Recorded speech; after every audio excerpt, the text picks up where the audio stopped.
post-apartheid election as the nation marks Freedom Day on April 27th, with polls to be held 2 days after the feat. And meet Pelumi Nubi, a Nigerian woman who completed a road trip from London to Lagos to promote a safe and borderless Africa. Watch World of Africa at these times, only on WION. World is one. The biggest democratic exercise on the planet ever. Decoding the multiple colors of this multi-dimensional, multi-layered spectacle. WION deciphers the images and the hues. Sifts real performance from rhetoric and noise, claims and counterclaims, populist pitches and hidden truths. Untangling, unraveling this celebration of democracy.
Hi, you're watching WION World is One. My name is Isha Hanspal. A look at the headlines first up.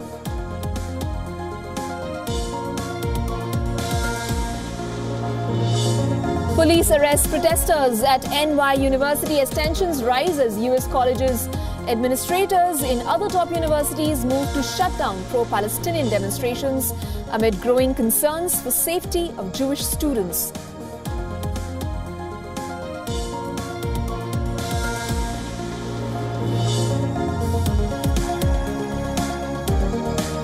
China slams US over allegations that Beijing is supporting Russia's war in Ukraine. China says accusations are groundless.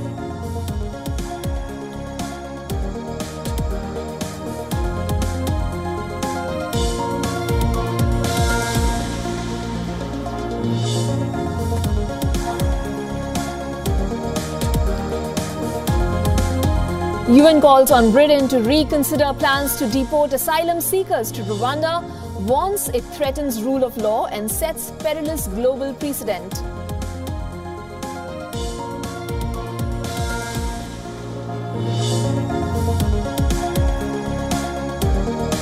Qatar Emir Sheikh Tamim bin Hamad Al Thani meets Bangladesh's Prime Minister Sheikh Hasina in Dhaka during his first ever visit to the South Asian country.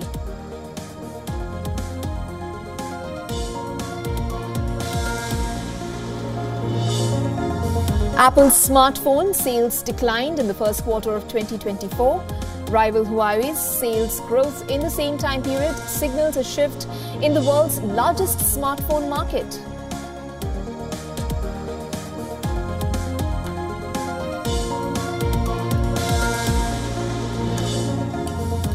India's spice exports regulator orders manufacturers MDH and Everest to provide quality checks details after Hong Kong halts sales of some products for allegedly containing high levels of cancer-causing pesticide.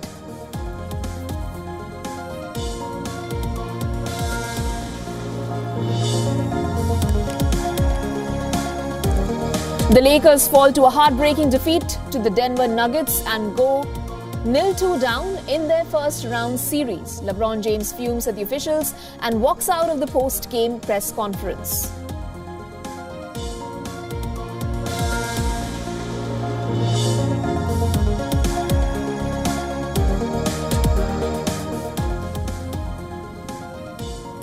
Iranian President high-profile visit Ibrahim Raisi's visits to Lahore has been scaled down.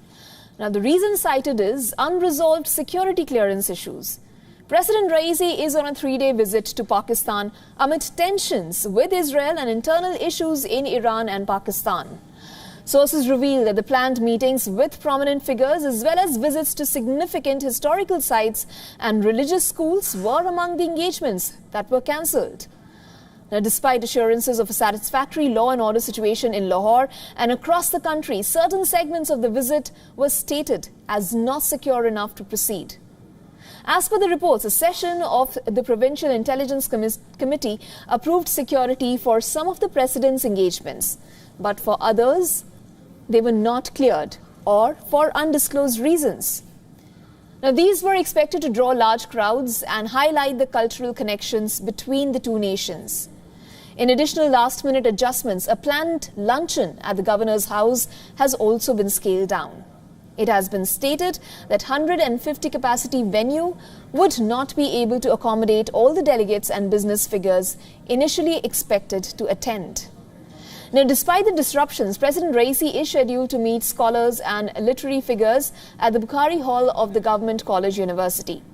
This will be followed by visits to the iconic Badshahi Masjid, Shahi Qila and the Mausoleum of Allama Iqbal. The President is set to conclude his Lahore visit with the luncheon meeting before departing for Karachi. Now, the unexpected changes to President Raisi's visit come as a surprise for Iranian officials, indicating a potential oversight in the logistical preparations by Pakistani authority. And the security forces assert that the meetings following the President's arrival will continue as planned. And the focus here is salvaging diplomatic objectives of the visit.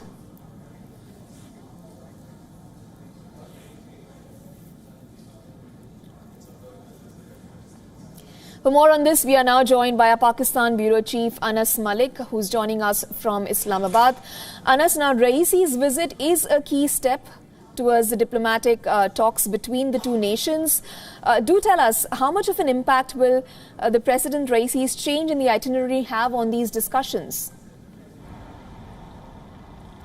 Well, the discussions have been quite wide-ranging, but before his arrival was changed twice. It was initially supposed to be at 5:30 a.m. Pakistan time, then about 7:30, and then eventually the arrival did happen at about 9:30. This is said to be because of a late departure from Tehran. That being said, on the request of the Irani side, that their desire was to go to certain universities and meet a couple of ulemas from the Shiite sect. That could not have been done because of the tight schedule. President Raisi has left from Islamabad. Where I am right now, outside the D Chowk, not far from where he was at the Serena Hotel. Behind me, you see the city is all decked up, and banners and Iran-Pakistan flags were put across the city. Now, President Raisi has indeed landed in Lahore, and in about less than 20 minutes or so, he will be departing for the port city of Karachi, where he will be spending the night. After that, in Karachi, he is due to address the Pakistan-Iran Business Forum as well. And then tomorrow onwards, he heads to Sri Lanka. Isha? Do tell us more about the security arrangements that have been made on us. Well, the security arrangements have been made in place. Lahore and Karachi, both of the cities, have declared a local holiday due to the security situation and to make sure that there is no hindrances for the common public as well. Both the city of Lahore and the city of Karachi, there is a holiday that has been declared. A notification for that has been declared as well. But I'll just go back to the first part of your question. To the first question, the discussions here have been more focused with regards to two areas. One is counter-terror cooperation and the second is trade. And with regards to trade, the Irani president's desire is to raise it up to $10 billion in the next 5 years. Isha? All right. Thank you so much, Anas, for joining us with those updates. Well, moving on, US President Joe Biden slams anti-Israel protests at the American universities. He says such blatant anti-Semitism is reprehensible and dangerous. The following statement comes amid continued pro-Palestine stir at Columbia University, where the crisis triggered a rabbi to urge Jewish students to stay home until the tense environment at the Ivy League school subsides. Now, even though Biden did not mention Columbia University in his statement, he still stressed that anti-Semitism has absolutely no place on college campuses or anywhere in the country.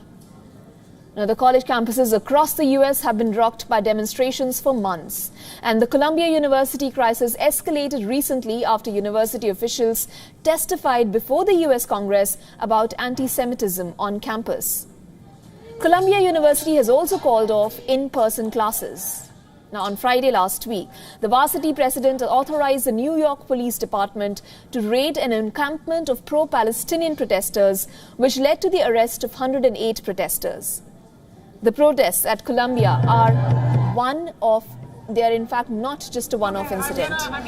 They have also spread to Yale in Connecticut and New York University in Manhattan. Demonstrators blocked traffic around Yale's campus in New Haven, demanding the school divest from military weapons manufacturers. And authorities arrested more than 45 protesters. In New York, officers move on the NYU crowd after dusk as demonstrators for hours defied university warnings of facing consequences if they failed to vacate the plaza where they had gathered. Some demonstrators also had a tussle with the officers. Since the October 7th attacks, American universities have become a hotbed for such protests. Presidents of multiple universities are being questioned by the Republican majority House over reported rises in anti-Semitism on college campuses, with Harvard and the University of Pennsylvania's presidents later resigning. Last week, the University of Southern California faced protests after the university cancelled the valedictorian speech of a Muslim student who had posted on social media in support of Palestine. Then in Northern California, tensions remain high at the University of California, Berkeley, after pro-Palestinian students criticized Israel at a dinner hosted by Berkeley's law school dean.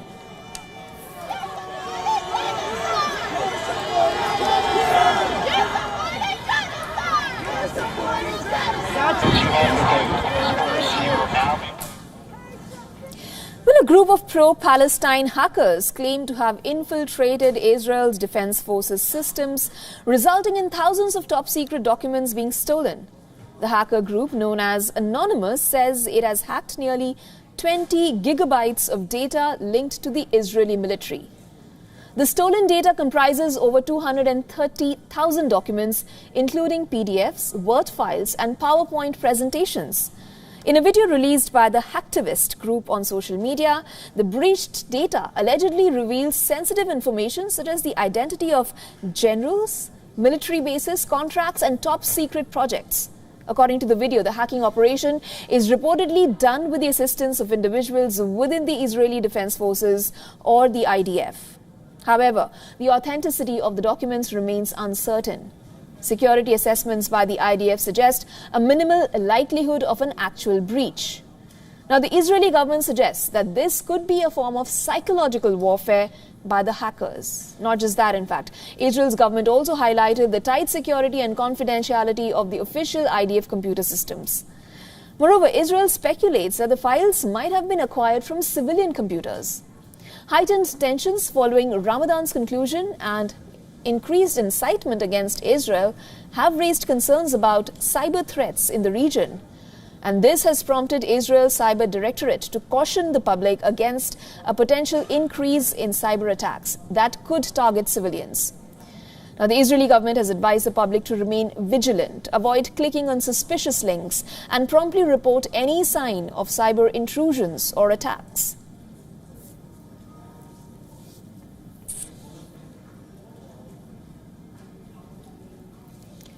The Philippines is probing potential national security threats from China. Just days ago, the Southeast nation accused Beijing of attempting to recruit its military officers to conduct espionage activities in its exclusive economic zone. Now, it is worried about the rising influx of Chinese students and is investigating concerns over sleeper cells. The Philippines has sent intelligence officers to investigate potential national security threats in the province of Cagayan. Now, after this, the province saw a surge in Chinese nationals that lawmakers have warned could be spies. About 4,600 Chinese nationals have been recorded to be living and enrolled in private universities in the provincial capital. Some officials have reportedly described it as a quote-unquote creeping invasion. Concerns have risen. Some sites in the region come under the Enhanced Defense Cooperation Agreement, or the EDCA. This is the Philippines' pact with the US that allows for large-scale joint military exercises. The Philippines on Monday kicked off military drills with the US. The exercises, which run until May 8th, will also take place near the EDCA sites. However, local authorities have refuted the claims of Chinese students in the province being spies. They say the scrutiny of the Chinese students in their city was unfair, as it also challenges the educational credibility of the institutions. The city's mayor says students have been coming there for good educational facilities, and the city has been promoting educational tourism. A few days back, the Philippines military intelligence had reported that China had recruited Filipinos with military backgrounds to spy on its behalf in the West Philippine Sea. Now, a probe has been opened into allegations that Chinese companies have been offering their target Filipino recruits part-time jobs as analysts. The website used for the recruitment effort was traced to China. The Chinese embassy in Manila reacted by saying that the allegations are nothing but fabrication. It had asked Manila to stop spinning false narratives and arousing anti-China sentiments.